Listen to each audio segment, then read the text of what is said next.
हुण असां तेल कि'यां देवना है कि उसे दे विच तुसां 10 ml एक जानवर दे हिसाब नाल तुसां तेल पा छोड़ो। उसे दे विच तुसां जनाब नमक पावना, नमक पा के होर पानी भरे सो। तो अगर जितने दिहाड़े अस्सलाम वालेकुम टू आल संगात, क्या हाल जनाब, ठीक ठाक हो? उम्मीद करना मेरे सारे भैन भरा ठीक ठाक हो। अल्लाह पाक सारे भरावां दे माल जान इज्जत आबरू हर शे दी हिफाजत फरमाए। अल्लाह पाक सारे मुसलमानां दी बच्चियां दे नसीब बचे फरमाए। अज जनाब कुर्बानी दे जानवरां ते गल करसां अपने दोस्तां दे नाल, कजलां वास्ते और खासकर बकरां वास्ते, जेड़े खासकर साडे छोटे फार्मर हन उन्हां वास्ते। जेड़े मोटे फार्मर हैं वो तो त्रकड़े ते जेड़े छोटे फार्मर हैं उन्हां वास्ते, और जेड़े खासकर न्यू फार्मर हैं उन्हां वास्ते। जेड़े दोस्त कुर्बानी दे जानवर रखी पैन ते हुण मौसम काफ़ी सारा चेंज थी गया। हुण यानी कि बारिशां दी वजह तो अज मार्च दी थी गई है कि 17 तरीक मार्च दी बारिशां दी वजह तो थोड़ा जिहा मौसम रद्दो बदल वधे, वरना जेड़ा तां टैंपरेचर काफ़ी सारा आ गया गर्मी का। और साडे जानवरां दा हुण साडा टाइम आ गया कि उन्हां दी डाइट दी रूटीन चेंज करन दा और उन्हां नूं खिलावण पिलावण दा। हुण जेड़े दोस्त खासकर खुश्क डाइट वगैरह देंदे पे तो सब्ज़ चारा अगर थोड़े देंदे पे तो पहले दी निस्बत सब्ज़ चारा हुण बढ़ा दो, तुसां जानवरां नूं ठोक के सब्ज़ चारा दो। जेड़े खासकर देसी नस्ल दे दोगले लेले रखी पैन, कजले मुंदरे रखी पैन, या खासकर देसी दोगले बकरे रखी पैन, उन्हां दोस्तों वास्ते। अच्छा, जेड़ा असां वंडा देंदे पे असें पहले अगर वंडा देंदे पे तुसां दलिया करवा के देंदे पे या साबित देंदे पे, खुश्क देंदे पे, तो हुण उसनूं भगो के देवना है, यानी कि पुसा के देवना है। ठीक हो गया, पुसा के लादा रख छोड़ना है। उदा पानी जेड़ा होना है उस जज़ब थी वजे, ज़्यादा उस पानी ना होवे। ठीक है, ये दो तरीके हैं, यानी कि गंदम का दलिया बिल्कुल बरीक ते सूजी वंड थी होया और मकई का सूजी वंड थी होया। ते विच काफ़ी सारे दोस्तों का फार्मूला है कि जी खल बिनौला है वो पुसैनन चा ते वो इस दे नाल तीसरी चीज़ मिक्स करेन और उस दे विच काफ़ी सारा पानी ऐड कर छुड़ेन। यानी कि अगर आधा किलो वंडा है पुस्सा होया, खुश्क का वजन थोड़ा होंदा है, पुस्से होए अगर आधा किलो वंडा है तो आधा किलो उस मजीद होर पानी च पैंदे, किलो बना के जानवर दे अगू रखे चाहे उस आदन पानी वाला वंड ते जानवर सारा पी गिंदा है। यानी कि जी पानी की गुंजाइश होंगी वो अपनी वो भी पूरी कर गिंदा है और खासकर जानवर उन्होंने खा के वक्की भी टाइट कर खिलाउंदा है, फायदा ये भी करेंदा है। हुण जनाब जिन्हां दोस्तों नाल तेल ऐड करना है और तेल देवना है उन्हां वास्ते ये है कि तुसां जनाब थोड़ा जिहा गंदम दा मकई दा जिहड़ा दलिया है उसनूं थोड़ी देर पुसा के रखो। उसे दे विच तुसां खल भी ऐड कर सकते हो, लेकिन खल इतना है कि उस दे विच पानी पावना है कि जिहड़ा पानी जज़ब कर वजे। जिस टाइम तुसां उसनूं बाहर कढ़ना है, यानी कि खल बिनौला, उस तो बाद मकई और गंदम का जिहड़ा दलिया तुसां बाहर कढ़ के दे ते उस दे विच हल्की हल्की नमी होसी, तुसां इन्हां त्रै चीज़ां मिक्स कर गिनना है। उस दे विच वो जरूरत तो मुताबिक तुसां उस दे विच चौकर पा छोड़ना है गंदम दा चौकर तुसां ऐड करे सो, यानी कि थोड़ा जिहा ऐड करे सो, उसनूं मिक्स करे सो। अगर वत भी नमी ज़्यादा है तो वत थोड़ा जिहा होर पा गिन सो, तो उस दे विच वो जिहड़ी नमी होसी तो वो कवर कर गिन सी। हाँ, हुण जनाब नमी कवर थी गई है तो हुण असां तेल कि'यां देवना है कि उसे दे विच तुसां 10 ml एक जानवर दे हिसाब नाल तुसां तेल पा छोड़ो। तेल पा के उसनूं मिक्स करो, जो मिक्स करके जानवर दे अगू रख छोड़ो। कोई इहदा कोई साइड इफेक्ट नहीं है। जानवर खासी भी शौक ज़ौक दे नाल, जानवर इंशाल्लाह वेट भी करे सी, जानवर उस दे विच बचैसी भी कोई शै नहीं और कैं किस्म की कोई प्रॉब्लम भी इंशाल्लाह ना आसी। हाँ जी, सरसों का तेल और पानी आपस में मिल वजे तो जी जानवर नूं रेशा वगैरह नज़ला जुकाम ऐसी चीज़ कोई नहीं है, क्योंकि उसकी जी नमी है तो नमी कवर कर दी आई चौकर ने, सारे गंदम के चौकर ने उसकी नमी कवर कर दी आई। असां सरों का एल डाल छोड़ा तो हुण उसका कोई साइड इफेक्ट नहीं है। ये चीज़ खिलावन तो बाद अगर पानी जानवर नूं पिलावना चाहिए तो कम अज़ कम 2 घंटा वास्ते जानवर नूं 3 घंटा वास्ते पानी नहीं पिलावना चाहिए। अमूमन जिहड़ा तां वंडे दी असल अगर रिजल्ट गिनना होवे तो 2 टाइम नालों एक टाइम खिलाओ, शाम टाइम खिलाओ। तो शाम टाइम जिस टाइम वंडा खांदे तो जानवर राती पानी को नहीं पींदा। उसका ज़्यादा फायदा है कि पूरी रात तेल जिहड़ा है सरसों का वो जानवर दियां एक एक रग दे विच घूमदा रहिंदा है तो वो इंशाल्लाह चमक भी देंदा है, जानवर नूं मोटा भी करेंदा है और कोई साइड इफेक्ट भी उसका नहीं आंदा। तुहाडा जानवर को इंशाल्लाह कब्ज़ वाले पासे भी ना आसी और तुहाडे जानवर की चमक ही बरकरार रासी, फिट चमक रासी। ये है सरसों का तेल। हाँ जी, तेल नूं कोई थोड़ा जिहा गर्म या नाल तिलां दा मिक्स यार कोई फायदा कोई नहीं, सिर्फ सरसों का तेल जबरदस्त चीज़ है। सरसों का तेल बहुत कीमती चीज़ है।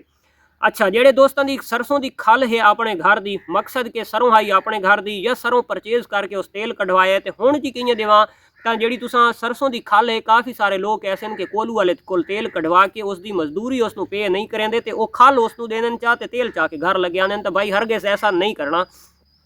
सरसों की खल नूं इतनी सारी तुसां पहले पुसा के रखे चा, पुसा के रख के थोड़ी देर वो पुसी पई रासी, वो यानी कि थोड़ी हार्ड होंदी है। उस तो बाद वो पानी दे हल थी वैसी उन्हें मजीद थोड़ा हाथ मारना है। उस दे विच तुसां जनाब नमक पावना, नमक पा के होर पानी भरे सो। तो अगर जितने दिहाड़े अगर खल वाला वो पानी पींदे खलोते हैं तो उससे दे विच उन्होंने जितना एक ऐल की जरूरत है तो उन्होंने अंदर उस खल की नाल वहदा पिए क्योंकि खल जिस टाइम तुम पुसा के रखे सो मजीद होर पानी ऐड करे सो तो उतू उसका आपे महसूस थी वैसी कि वाकई उस तेल है क्योंकि जी सरसों की खल है बाजार की उसनों कम अज़ कम 3 तो 4 दफ़ा बार बार कोलू के पा के तो बिल्कुल खुश्क कट सटे ने जो फार्मर हजरात है या असा जिमें कढ़ाते रहने तो अस सिर्फ 2 दफ़ा पावन देने पहली दफ़ा कोलू के गई है तो हल्का हल्का तेल निकलता है काफ़ी सारा उस खल के तेल होंगे और दूसरी दफ़ा निकल आए तो तकरीबन 3 हिस्से तेल निकल वैंदा चौथा हिस्सा उस तेल रह वैंदा वो जानवर नूं सुक्की खल खावे तां ही फायदा करेंदी है अगर वो असां पानी की शक्ल दे विच देवां तां ही फायदा करेंदी है अगर उसनूं असां थोड़ी देर वास्ते भगो के रखां वो जिस टाइम हल थी वने उस दे विच तेल उतों निकल आंदा काफ़ी सारा उस दे विच असां मजीद चौकर गंदम और मकई का जोड़ा दलिया है तो चने की सूड़ी चने का छिलका वगैरह असा उस पा के उन्होंने हाथ मार के खिला छुड़ा तो सारे जानवर को जितना ऐल की जरूरत आई उस अंदर ऐल हथ भी पहुँच गया ठीक हो गया सब चारे तू कम अज़ कम जड़ा ना बिल्कुल सैड नहीं थी होना खासकर जड़े देसी दोगले बकरे रखी पैन या छतरे रखी पैन सब चारा ही तो है कि वो तो खर्चा भी थोड़ा कम आसी और तो जानवर हीट भी न करे सी क्योंकि भेड़ का जानवर दो खासकर काफ़ी सारे फार्मर ऐसे कि उन्होंने वूल नहीं कटवाई कि असा कुरबानी दे सेल करने हुण जेड़े असां दिते हुए अध दुते वो एक बंदे कोलू 9 हैं एक कोलू 4 हैं उन्होंने मैं आख्या तो उन्हें आख्या जी अजे तीन असा ना उन्होंने वाल शाल कटेंदे अजे वधे रावें ठीक हो गया तो वधे रावें तो केहू तू टाइम नेड़े लग गए उन्हें कटने भी कोने हर बंदे की अपनी होंदी है असा उन्होंने दे छोड़ा हुन उन्हें अपने अपने कुलिये इस्तेमाल करने सादा कुलिया यह है कि असा उन्हें देखभाल दवाई दारू तो अस लाजमी करनी है या उन्होंने चक्कर लाने वरना जड़ा तो उन्हें आप क्योंकि सादी मूड़ी खलोती है जी 4 पैसे बचे सी वो अद असा गिन गिनने बकाया मेहनत दे उन्हें मेहनत करे सन तो कुछ गिन सन मेहनत न करे सन तो उन्हें कुछ गिननी कुछ नहीं गिननी अच्छा ऐसे जानवर को अगर खुश्क चारा दिसा तो वह जानवर तलखी करे सी कदा वास्ते जानवर तलखी जिले करेंदा होंदा तो गर्मी के सिर्फ फार्मर उस इतना एक कर सकते कि उन्होंने जिंदा रख सकता है जिंदे तो मुराद यह है कि अगर दिहाड़ के जानवर 50 तो 60 ग्राम या 40 ग्राम अगर वेट करेंदा पे तो गर्मी दी जिस टाइम जानवर तलखी कर गिनसी तो जानवर का फार्मर तो बड़ा सारा प्रेशर थी वैंदा कि फार्मर जितनी एक खुराक पैसी वो जानवर वेट नहीं करन लगा ठीक हो गया तो आज खुराक जी है तो पानी के उत्ते वटींदी पई है या मिट्टी के उत्ते वटींदी पई है ठीक है जानवर कदा वास्ते वेट न करे सी जेड़े दोस्तों की तलखी करेंदे पैन उन्होंने दोस्तों का यह है कि तुसां जौ दा आटा ठीक है सत्तू तो वह जनाब तुसां जानवरां नूं सत्तू पिलाओ उस तो बाद जनाब किसी टाइम आटे वाली दोधी अगर किसी दोस्त के घर लियारियां होवें तो उसदे कोल लस्सी मौजूद होवे तो जानवर नूं लस्सी तो कम अज़ कम जड़ा ना देवनी है लस्सी जानवर वास्ते बहुत कीमती चीज़ है पकर भाई असा अगर शहर के हाँ तो सानू अगर दही मिलती है तो अस दही वाली लस्सी पिला सकते हैं तो भाई उन्होंने लादा जड़ा ना थोड़ा हलाओ उसनों टाइट करके उस पानी पा के थोड़ा नमक सड़ के तो जानवर नूं पिलाओ इंशाअल्लाह तुहाडा जानवर ज़रूरत तो ज़्यादा पानी भी पीसी इंशाअल्लाह वक्खी कढ़े सी ते वेट भी करे सी ठीक है ये चीज़ां हैं खासकर फार्मर वास्ते न्यू फार्मर वास्ते शेयर करन दियां कि जड़ियाँ अजकल ये हुण दिहाड़े रह गए ने थोड़े तो इन्हां दिहाड़ां दे कर गए क्योंकि सारे भाई और हैं उन्हें फार्म बढ़ाए हुए दरिया खान दे मैं उन्होंने वीडियो भी बनाई आई वो बंदे हर टाइम कैलकुलेटर तो बैठे मेरी वीडियो शायद तो भाई दे ही पियो सी हसन भाई तो हर टाइम कैलकुलेटर में रहना बैठा ये जानवर इतना दा गिद्दा इतना खांदा पिया इतना दा सेल थी तो मैंने कितने पैसे ठीक है इस चीज़ के उत्ते बिल्कुल तुम छोड़ दो रब के उत्ते छोड़ दो जो रिस्क तुहाडे नसीब दी लिखो है तो इंशाअल्लाह तुहानू मिलसी ते वो जनाब सिर्फ जी चना वाले मिस्से दे उत्ते उस दे जनाब दलिया गात की घटना देखो इन यार छतरा फार्मिंग नहीं थी छतरे इन यार नहीं पलते कदा वास्ते नहीं पलते ठीक हो गया हाँ तुम पिछा तो वाई सकते हो या तुस एक चांदे के पैसे बचाए सो जदा चांदे के पैसों का तुस हिसाब करे सो तो जितना दिहाड़ का तुस वंडे गतेंदे पे हो तो मेरा भाई उहे तुहानू मिलने सवेरे टाइम ठीक है तुस चना का मिस्सा गतेंदे पे वो वंडा नहीं गतना सिर्फ चना का मिस्सा गतना है या जेड़ा खुश्क चारा जेड़ा दोस्त गतेंदा पे चाहे सैलेज तक पुजेश गतेंदा पे दोपहर टाइम जनाब तुस कम अज़ कम 9 साढ़े 9 तो चाह के छां उत्ते वजन तो तुहाडे जानवरां दे अगू सब चारा लगा वने हाँ इतना पावणे कि जितना वो फौरन खा वजन यानी कि उन्होंने